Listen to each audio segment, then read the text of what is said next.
Welcome back to another episode of the Be the CEO of Your Life and Business podcast.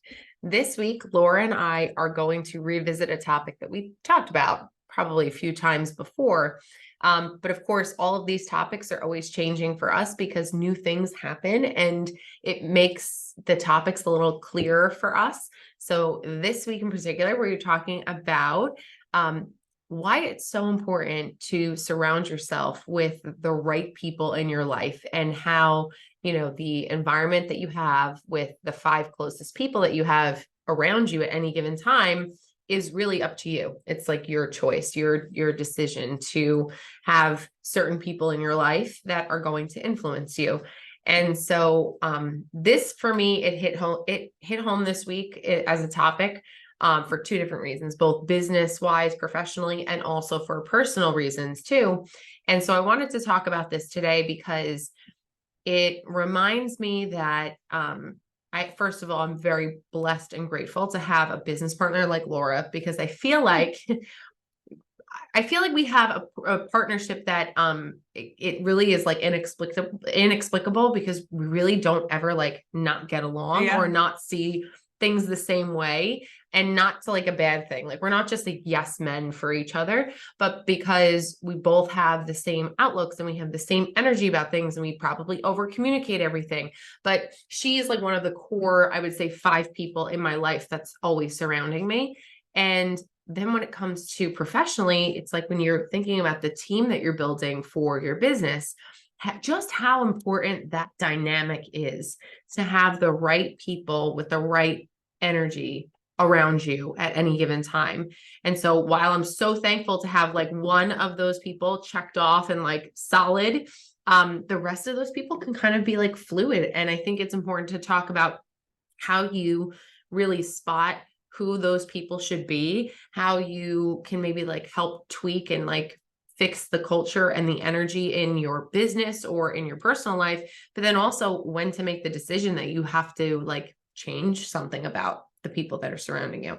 It's so interesting because you and I were in a different environment together before we opened up our firm. And the days felt totally different to us. Like negative, exhausting, negative energy all over the place. And while of course we got through every day, it made it more difficult to function. Yeah. And it was a product of who we were surrounded with, the environment we were in. And I feel like we're a perfect example of this because we were in that environment, not growing like we could have. And then we removed ourselves from that environment and it's a totally different thing. Yeah. Right? Yes.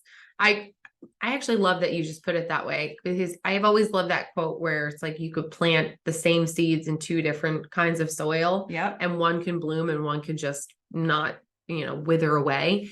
And it's really true. But I think there's also an element of control over who you can surround yourself with. Like in that situation, we didn't have the control to make those changes. So, and some of the negativity came from someone that was pretty solid there. So it is what it is. Like there was no changing it. So we had to adapt and we had to figure out, okay, let's lean on each other some more, or let's like limit interactions with certain negative people in the office and try to make the best of that situation. Then when you become a business owner and you're like, ooh, well, that seed doesn't seem like that one fits in this environment anymore. Like, all right, then you have that control and that measure to be able to make that change. Yeah, it's so interesting. And this is just another example of the difference that it makes in your life when you surround yourself with the right people. I was in a circumstance yesterday where I was surrounded by some people who are from like a former lifetime, right? And I had the choice, I had to see them. Didn't talk to them, but whatever. They were people that I knew many years ago. And I just felt the negative, like the second I stepped into the room, I felt it. I really thought to myself, I thought about this so much yesterday about how my life was so much more negative then than it is now. Yes. Because I've been removed from those circumstances for many, many years, but it brought me back to where I was during those years. And it was very different very different. I was not doing any personal development that I'm doing now. Like my life has changed so much because I changed those circumstances and who I was surrounding myself with. So it really, I mean, it just makes such a big difference in every aspect of your life, I feel. So this is the thing. So we're talking about it like, oh yeah, that's great. You could have the 5 closest people around you that influence you the most, right?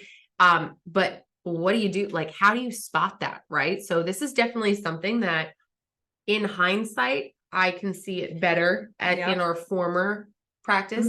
But now being a business owner, I'm like, oh no, this is my role. Like, this is my job to make sure that I have the right team and the right people around me at all times. Because now I realize, 1, just how much people's energies affect me. And 2, realize the measure of control that we have to make that like successful, that successful formula for our business. And so it's funny when you say that about like that you walked into that environment and you felt the energy was so negative. It like, I felt like I walked into a brick wall. But isn't it incredible too, how like over the years, you've realized just how much other people's energy affects you? Yep. Because that's something that I have started to realize a lot more now, because I can think distinctly to friend groups in my life that I used to have that I cringe at the idea of being back in that environment, because that was me yesterday. It was toxic. It was like drama filled. Yep. It was nasty. It was negative. And it's just not like a pleasant situation to be in. So why would I continue to be in that situation? And that's what brings me to another important point here, is that this is a really hard exercise. Oh my God, it is so hard. You know, when you start making changes in your life, and I know Laura and I, we got this all the time when we were posting our workouts and we were like doing the network marketing, and everybody would be like, what are you doing? Like, that's so weird. Because sometimes it's going to be uncomfortable when you start to grow in a different direction and people aren't used to it, because people cling to what's familiar to them. Like, oh no, Laura is this person. She has to fit in that box that I have created for her. And if she starts stepping out of it, then that makes me uncomfortable, even though she's happy, healthy, doing something wonderful for herself. So those people are going to start to try and pull you back into that box that they have created for you. But when you're trying to up level and grow, that means that a lot of times you're going to have to leave people behind or team members behind that are not willing to grow in that same direction as you. And that's really hard. And it's okay. Yeah. It doesn't say anything. I mean, it can say something bad about those people, but it could just mean that you are growing in a different direction and you've reached a point where like you just need something different. You need a different energy. You need one thing I've gotten better at, and that I've learned over, I would say, the last 5 years or so, maybe, is to not be controlled by my emotions about these things. Because it's very easy to not make a change because you feel bad, or because you love this person, or, you know, they've been in your life for so long that you just don't understand how to make a change, or you don't feel that it's nice that you're growing. You feel bad about it. And it's very easy to make decisions based on emotion. And so, you know, that's one thing that I try to be cognizant of. Is, you know, are my emotions preventing me from making a change? Because I know in 2 circumstances in my life where I made huge changes, it took me so long because I was so emotional about it. And also for me, it's an idea of like obligation. Yeah. Because I know myself to be a very loyal person. And like, if things are going 51% of the time well, then I'm like, okay, it's not enough for me to want to like jump ship. So out of obligation, sometimes I feel like, you know, I should be doing this, or if it's a certain person in my life that I should have a relationship with, sometimes those relationships are just not meant to be, or they have to just change because it's just not healthy. It's not helping you grow. It's not helping you be the best version of yourself or anything of that nature. It could even be obligations that you need to let go of. Yeah, like that's true. the decision I just made to leave the board. Mm-hmm. And so sometimes your life changes, your circumstances change. And in this circumstance, had I let my emotions dictate my decision, I probably would not have made that decision. Yeah. So I think I've talked about this before. You know, Amy and I are both on a board of directors for our local bar association. And I have been on the board for 8 years. This is my 8th year. So when I started on the board, my kids were 5, 3, and 2. And I said the other night, believe it or not, it was actually easier to manage my time then because I wasn't racing all over the place with the kids and their activities once I got home from work.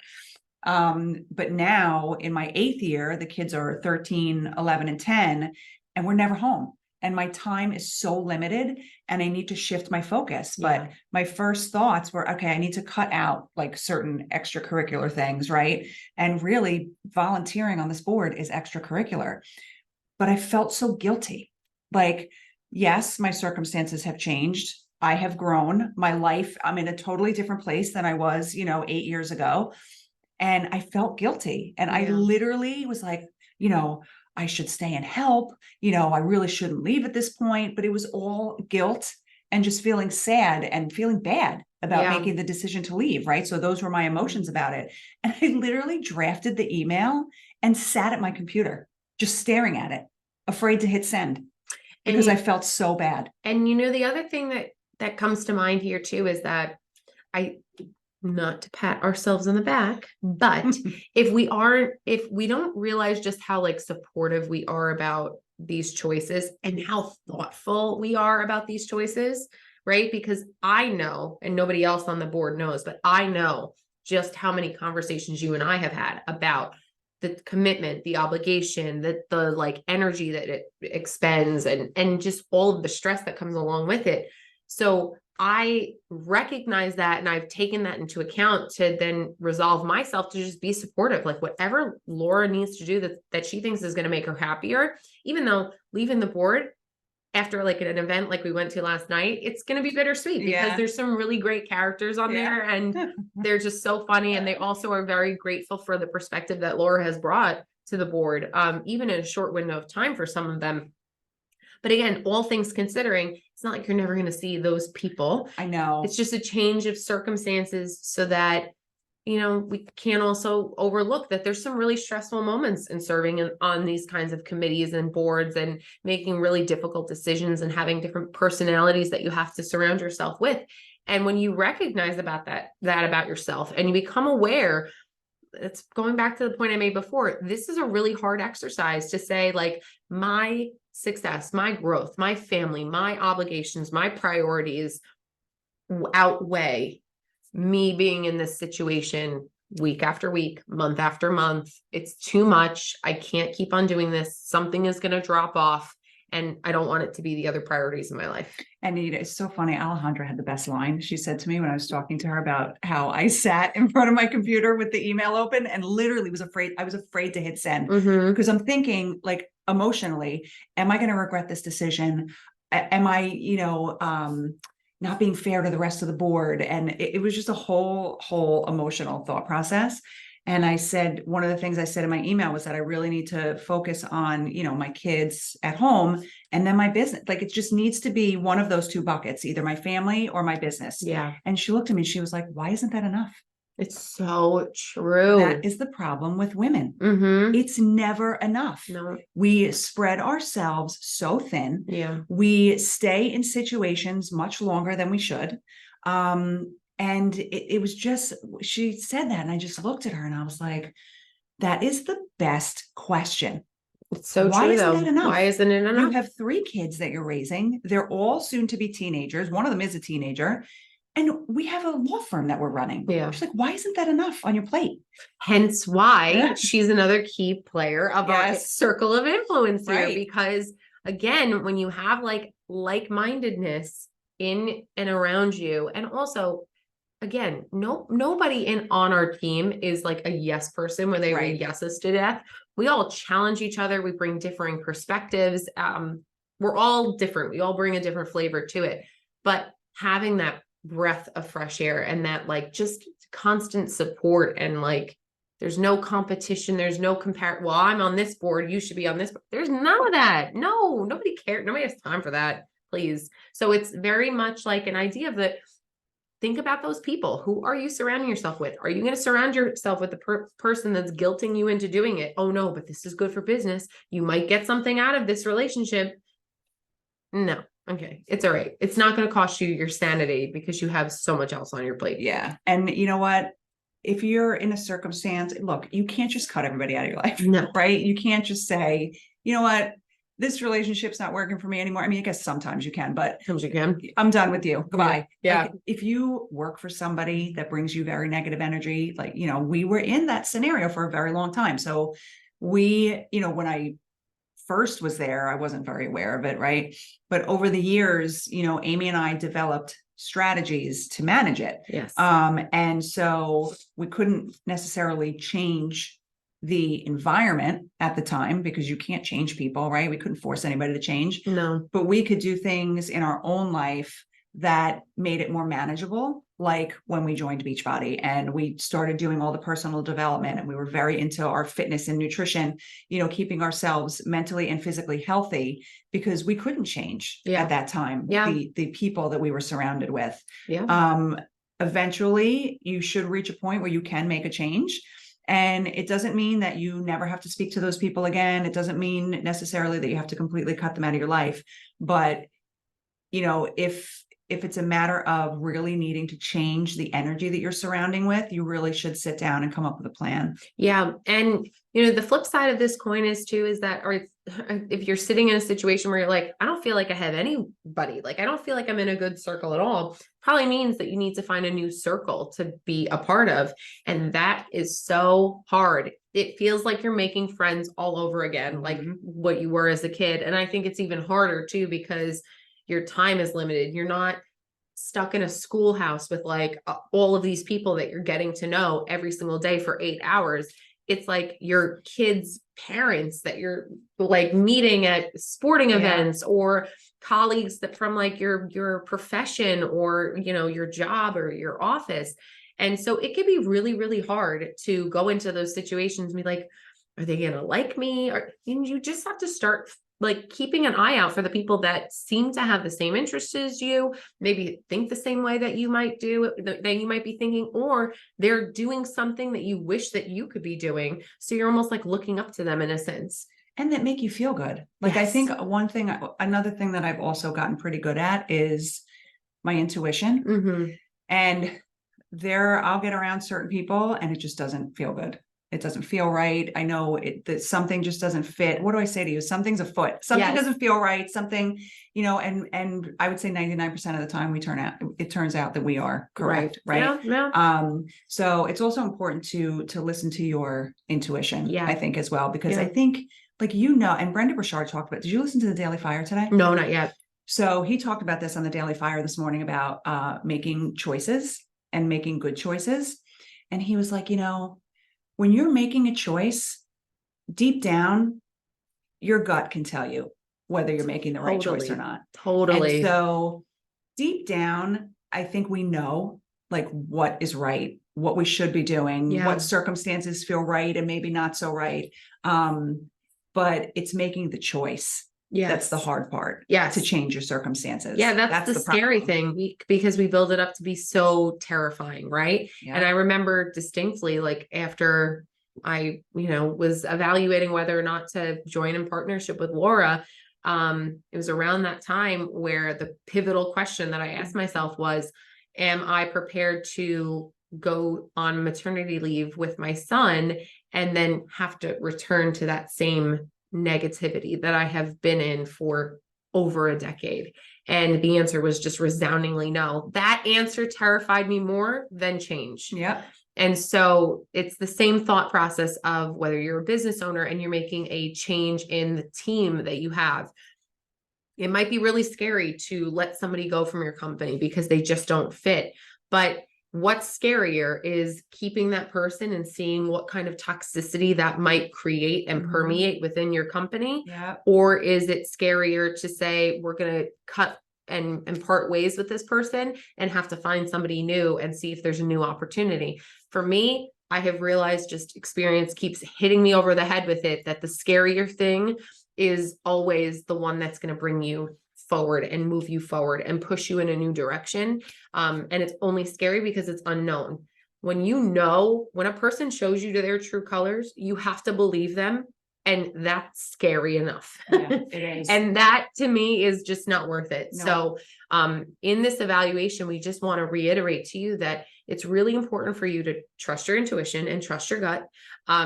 And start to become aware of the people that are around you, who is influencing you. Everybody that you come in contact with influences you in some way, shape, or form. If you think that they don't, you're not a robot. Like every person has some level of influence over you. So just start to be mindful, like take a look at the 5 people that you spend the most time with and evaluate and say, are these people adding something to my life? Are they draining me? Are they draining my energy? Are they constantly negative? Are they drama filled? Or are they supportive? Are they collaborative? Do they want to see you succeed? And just start maybe bucketing everybody that's in your life and see where everybody falls, and then start to gravitate towards those people that make you feel the best. And I think that this is the perfect look. It's the end of the year. Mhm. Everybody's evaluating like how this year went and what the goals are going to be for 2024. So Yeah. incorporate that into your evaluation. Like, who are the 5 people that you spend the most time with? Ooh. What's their energy like? And are there any changes? You have to make them tomorrow, but just think about it. And are there any changes that you need to make in 2024 in terms of the people that you surround yourself with? If you need to, bring some more positive energy into your environment, or for whatever reason, need to make some changes as to who you spend the most time with. I think it's an important thing to evaluate and a great time of year to do it. So we hope these tips were helpful. We thank you for spending time with us, and we'll talk to you on the next episode.